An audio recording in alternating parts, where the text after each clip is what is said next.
Anya! I am back on the road again. This weekend I have come to Korea to try some soul food top eats.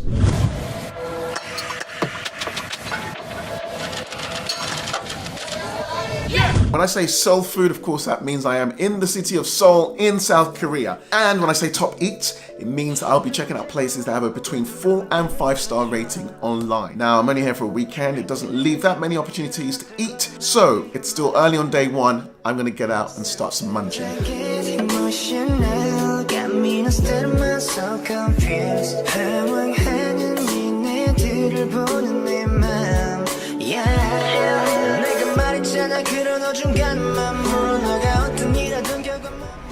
Finding me a bit of Africa in Korea.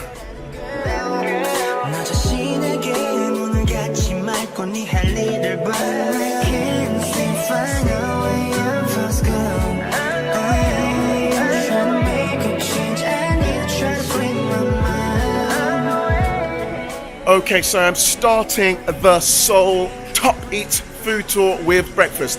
I've come to this area, myeong-dong. I'm sure I'm messing up the pronunciation totally, but I've come here because I've heard there's a little kiosk that attracts lengthy queues for its toast and coffees. Now, depending on the branch that you visit, you're looking at about a 4.1 to about a 4.4 rating on Google for Isaac toast. Okay, so I picked up my bacon special and I only had to wait 30 minutes to get it. Now I checked on Google and apparently people wait up to an hour to get their toasted sandwiches. So I consider myself pretty lucky. Let's dig in. Okay, so we've got in here some egg, bacon, cheese, and a little bit of the Korean touch with some cabbage. I can understand why there's a queue for this. It is very good, although maybe a touch on the sweet side for my Western palate. Kyochon is one of Korea's most popular chains for doing fried chicken. When I searched them up on Google, they had a 4.5 rating. That's pretty damn good. Now, I only heard about KFC, Korean fried chicken, about 2 years ago. Now, you talk to me about good fried chicken, and it's not so much a Niger boy, but the East London boy that starts getting excited. That's right, Korean fried chicken is a ting. It's a peng ting. It's a ting that needs to be smashed, and this is a place to smash it.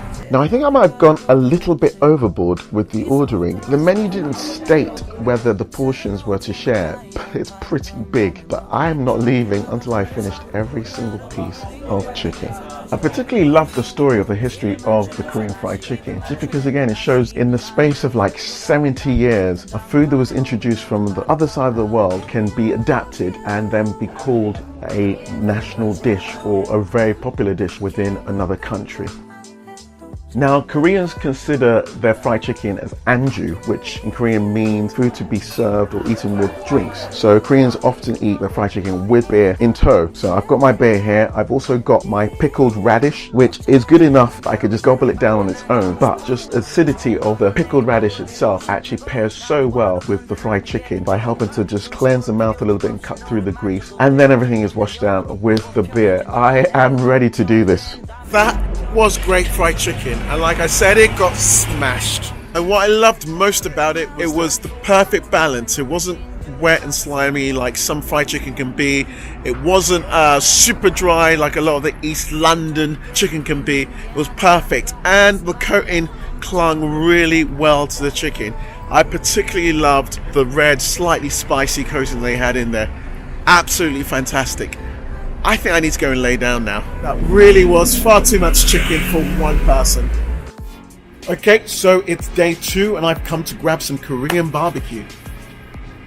Despite the slightly disheveled look of the outside, this place is crazy popular. It's got a 4.2 star rating on Google. If you come during the popular times, you will have a bit of a wait. So I've come when it's just quietened down after lunch.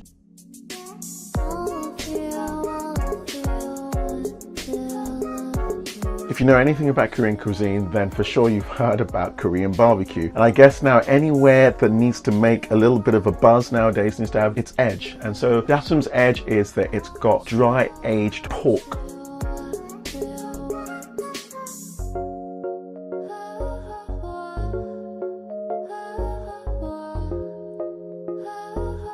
Dry aged, wet aged, young aged, old aged, whatever it is looking just really tantalizing right now. And I just want to dig in.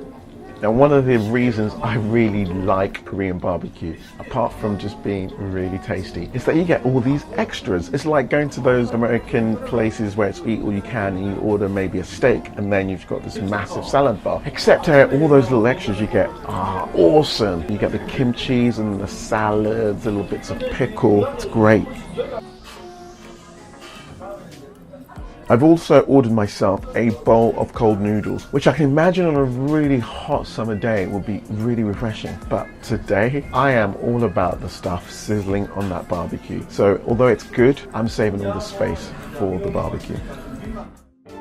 I never thought about the fact that even markets would also have ratings, and this place certainly has. It's got a 4.1 rating, so just making it into that space of between 4 and 5 stars. Okay, my last stop of the trip is the Namdaemun Market.